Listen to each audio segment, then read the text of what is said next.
music in her voice told me she saw right through me. But if there was one thing I knew, it was that Auntie Suze would love me no matter what. "Just give me a minute." I pulled away from her. "Then I'll come straight into the house, I promise." Without looking back, I marched toward the barn, the cold wind stinging my eyes. Vinder had arrived with a vengeance. For years, Psalm 37, verse 4, had been the verse I'd held on to. "Delight thyself also in the Lord, and he shall give thee the desires of thine heart." I had delighted in the Lord since I was a child.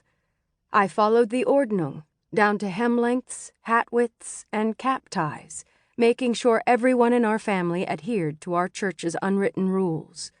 I honored my mother and my father, even when I didn't agree with all the traveling and other things he did when he was alive. I respected Bishop Jacobs. I never missed church. I made pies and quilts for auctions to raise money for good causes. I took care of the sick.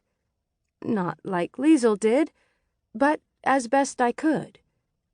I helped in other ways, too. Just over a month ago, in late October, I'd volunteered to have the district singing at our place, because another family couldn't. True, I loved the Jungi singings. They were my favorite part of our community gatherings, and it had been a perfect autumn day with the leaves changing on the trees in the woods and the last of the fall flowers blooming. But the point was, I'd put the needs of the district first. Jessica had always been so capable and strong, and Liesl so smart and caring. But I'd been the most grounded in our faith, the one who knew just the right scripture for the right situation, the one who could be counted on to pray, the one who supported the bishop and ministers of our district no matter what.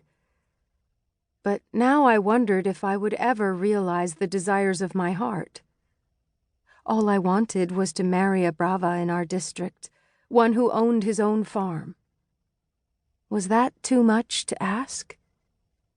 Apparently so, because it seemed there wasn't a single one who was eligible right now, and instead of it being my wedding day, it was Jessica's. My sister who had joined the Amish and then left, who was shunned and then returned. Why had she been rewarded instead of me? I was 21, certainly not an old maid, but without any viable prospects, it could be years before I married. I pulled in a raggedy, icy breath as I marched along. Yeah, I knew how ridiculous my thoughts were. That was why I wouldn't share them with anyone. I wouldn't complain, or whine, or lower myself to voice my shameful response to my sister's happiness. Not at all.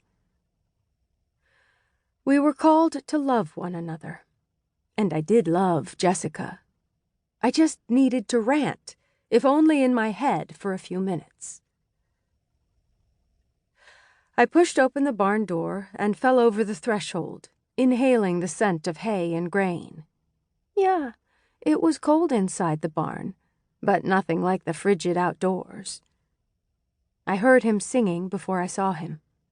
I guessed it was a Mennonite lied or perhaps an English song, because I didn't recognize it.